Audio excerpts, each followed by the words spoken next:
heading back to the History Center to learn about nature photography from Jeff Spence, the former director of Polk County's Parks and Natural Resources Division.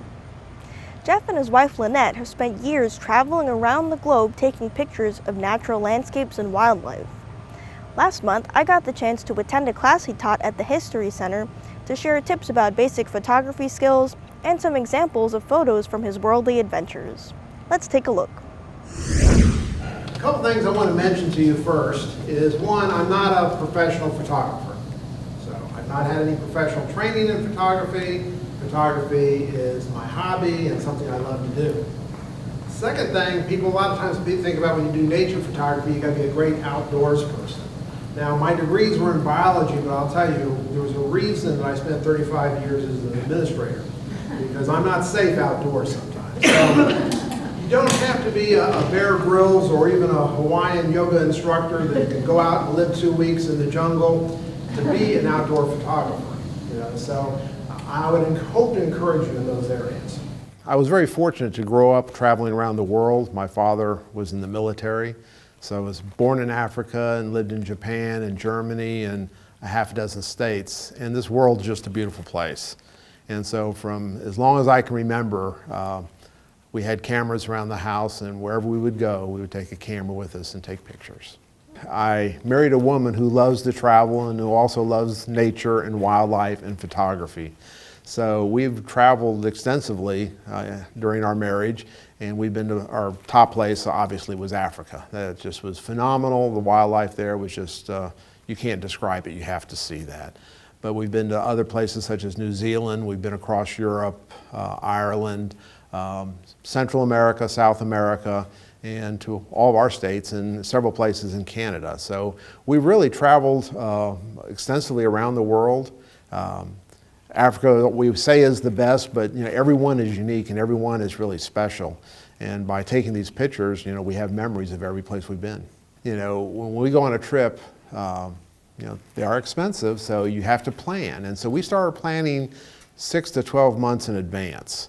And I try to read whatever I can about the place we're going to. I want to look at what the wildlife is. I want to know what other photographers have taken pictures of there.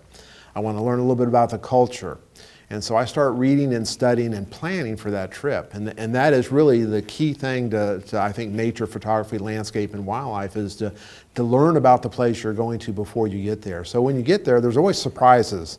You always find new things, but you're prepared for a lot of these things, and you really can come away with much better photographs. Being a biologist obviously helps. I'm aware of the ecosystems. I have a good idea where I'm going to find an animal. Where's going to be the best place to look for those? What time of day they might be out there? Some of them are nocturnal, so going out in the middle of the day to try to take a picture is not going to help you. And the chances are, if it's strictly a nocturnal animal, you may not get a picture of it. So, because I don't use flash when I do that, because my goal here is not to impact nature at all, if at all possible. So having that biological background really sets the stage of what we're looking for, but it's not necessary. These things that I've learned over time, you can read about, you can learn about. And if you go to places like Circle B, there's hundreds of photographers that go there, and so many of them are willing to share what they know. We have a phenomenal nature discovery center there that has biologists in it and volunteers in it that are extremely knowledgeable, and they can help you. A lot of photography, especially your landscape photography, and also with wildlife, a lot of your critters, your wildlife, are really most active early in the morning and then late in the evening. So you don't show up when if you think the sunrise is going to be at 6:30, well, I'm going to show up at 7, well, you've missed it. So you have to actually maybe be there a half hour in advance. You need to be prepared. You need to figure out what your picture is going to be taken, if it's going to be a landscape photo. So when that perfect light hits, you're ready for it, because it's not going to wait. That golden hour in the morning, that may be fleeting. It may be actually not an hour, it may be 5 or 10 minutes when you have that perfect light. And so you need to be ready for that. So preparation is really key. When I talk to people that are interested in photography, my initial statement is don't get hung up on the technical aspects. Get out there and enjoy it.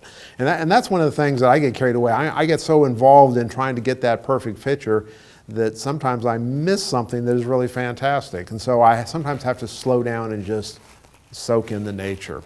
So initially it's just to get out there and practice.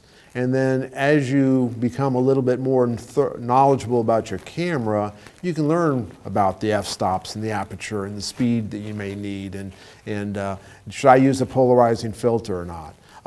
Should I process this? I mean, very rarely can you take a picture out of the camera and say, oh, it's perfect. You know, if you want that perfect picture, you're gonna, one, have to do your research, you're gonna have to be out there at the right time, you're gonna have to take it with the right settings, and then you probably will go back into put it on your computer and crop it and adjust the lighting a little bit to make it that perfect photo. I still consider myself an amateur photographer, but it's just basically practice. Going out there and doing it. There's nothing that beats going out into the field and taking pictures. I complement that with reading what I can. There are several magazines that deal with photography, outdoor photography. There's just dozens and dozens of YouTube videos on every camera make that's out there that tells you how to work them and how to do landscape photography and wildlife photography. And I just read and watch whatever I can. You know, I love to share my photos, but I'll just tell you that my favorite part is being there. It's just being out there. I mean, there's studies that have been done, numerous studies that have been done that say that, you know, it's so being out in nature is good for your health, your mental health, your physical health, but just going out there and enjoying that, it relaxes me. And you can just, especially if you're by the ocean or by a lake or out there by yourself. And that's what I really actually like. First thing in the morning is my favorite time. Circle B gets over 300,000 visitors a year. But you know, if you're out there at 6 o'clock in the morning, you may see 1 or 2 people the whole time. And so you have that whole place by yourself, and it's just, it's magical. Don't worry so much about the camera and lens you have. You'll find out that most of the modern cameras will take a good picture. The expense usually is buying that good lens. But don't worry about that. Go out there and enjoy it and learn the process of photography. And as you develop those skills, if it's something you enjoy, then you can look to upgrade. And you don't always have to have brand new. You don't have to have the latest mirrorless camera out there. There's plenty out there that will do the job, and you can get a good product from it. You know, we are unbelievably blessed in Polk County. You know, we have Circle B, which is internationally known. It's not only for the wildlife, but for the beautiful landscapes. You can really do a lot there. But we have some 26,000 acres. Circle B is only 1,260 acres in size.